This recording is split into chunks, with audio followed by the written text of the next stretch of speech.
जय हिंद दोस्तों। अगर आप एक विद्यार्थी हैं तो आपको इस वीडियो को पूरा देखना ही पड़ेगा, क्योंकि हम भले ही एक स्टडी प्लेटफॉर्म से जुड़े हुए हैं, लेकिन आज किसी प्रकार की पढ़ाई लिखाई की बात नहीं होगी। आज होगी आपके मन की बात, आपके जीवन की, आपके आधार की बात होगी। क्योंकि इस समय नित्य प्रति विद्यार्थियों से हमारे सामना होता रहता है और उन्हें जो है बार बार हम लोग पढ़ाई के लिए मोटिवेट करते रहते हैं, लेकिन फिर भी युवाओं में इस बात को लेकर के बिल्कुल ही आक्रोश है कि भर्तियां कब आएंगी, एक जो भी फॉर्म भरेंगे उसका एग्जाम कब होगा, जो एग्जाम हो चुके हैं उसकी ज्वाइनिंग कब होगी। इस बात को लेकर युवाओं में बिल्कुल ही आक्रोश है और जिसका रिजल्ट आपको सासाराम में देखने को मिला है। इसलिए जो है मैं आप सभी युवाओं से भी और अन्य सभी अपने दोस्तों को वीडियो को जरूर शेयर करेगा, ताकि उन सबसे भी जुड़े और उनमें उन सभी को मैं यह आह्वान करना चाहता हूं कि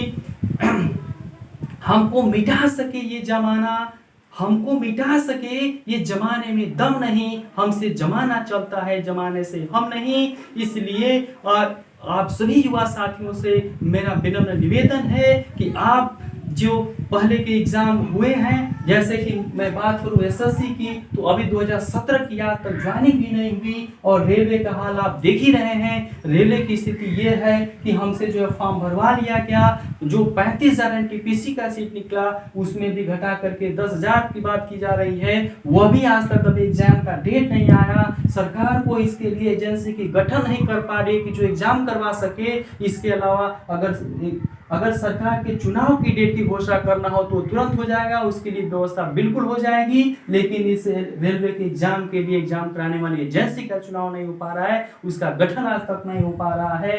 अगर आप जैसे मीडिया की हालत देख लें तो यह बिल्कुल जो है एक सरकार के बंद पिंजड़े के तोते के समान बनकर रह गए हैं। इनके बारे में तो बिल्कुल बात करना ही हमारे लिए समय वेस्ट करने के बराबर होगा। इसके अलावा यानी कि हम लोग आज के बाद, मैं आप सभी युवाओं से कहना चाहता हूं कि आज के बाद boycott SSC chairman, boycott railway chairman, इसके अलावा बाइकाट मीडिया, और अभी आपने बाइकाट मन की बात भी हम लोग करेंगे। क्योंकि मन की बात में आपने देखा कि बिल्कुल इस समय जो देश सबसे बुरी दौर से गुजर रहा है और सभी युवा कम से कम बेरोजगारी की बात कर रहे हैं, और उसको सरकार उस पर ध्यान न दे करके मन की बात में बिल्कुल हमारे लिए और हमारे आपके लिए बिल्कुल नहीं बात की गई। इसमें जो है चिड़िया मोर पक्षी की बात की गई। क्या हम उस योग्य भी नहीं हैं? क्या हमारी तुलना उस मोर पक्षी से की जा रही है? यह जो है सरकार को इसके लिए बिल्कुल जो है सोचना होगा, और वह नहीं सोची तो हम युवाओं को यह सोचना होगा कि बहुत हुआ यह अत्याचार, अब नौकरी दे दो सरकार, एक जी सरकारी नौकरी, इससे कम कुछ नहीं। क्योंकि दोस्तों आप देखेंगे कि यहाँ पर लगभग आपके 6 महीना पहले से लेखपाल की पहले 5,000 की बात की गई, फिर इसके बाद अब जो है 8,000 की बात की जा रही है। इसके अलावा यूपीएसआई की बात की जाए तो यूपीएसआई का पहले 2200 पोस्ट की बात की गई, अब जो है 9,000 की बात की जा रही है, और लगातार जो है केवल आशा ही दिया जा रहा है और आशा के अलावा कुछ भी नहीं। और यूपी की तो स्थिति इस समय यह हो चुकी है कि कम से कम प्री मेंस इंटरव्यू और अगला जो है जो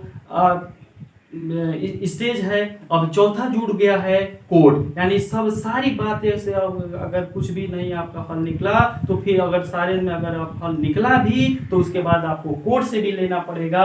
यानी कि आप ये समझ लीजिए कि बिल्कुल जो है सरकार को नौकरी देने के इरादा तो है ही नहीं।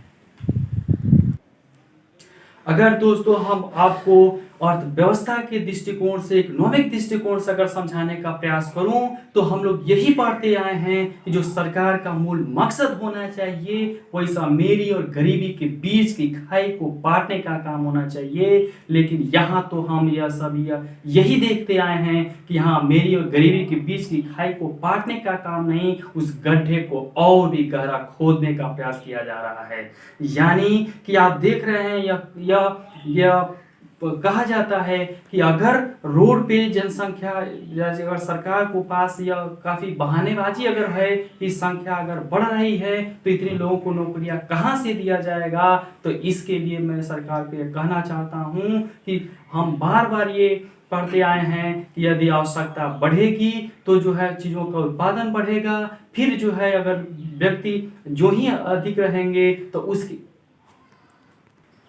यानी जब संख्या बढ़ी है और रोड पे जिस प्रकार से संख्या बढ़ी है तो हम लोगों ने उसके लिए फ्लाईओवर बनाया है, तो उसी प्रकार से सरकार को और हमारे देश के जो अधिकारी वर्ग हैं, जो पॉलिसी मेकर हैं, उनको भी इसके अर्थव्यवस्था के दृष्टिकोण से भी एक फ्लाईओवर बनाने का सोचना होगा और उसके लिए हमें फ्लाईओवर बनाने होंगे। और उसके लिए यह सब तभी संभव है जब आप सब इसके लिए जागरूक होंगे, आप इसके लिए तत्पर होंगे, तभी जो है हम सभी भी इसके आपके लिए सहयोग में बिल्कुल आपका सहयोग करेंगे।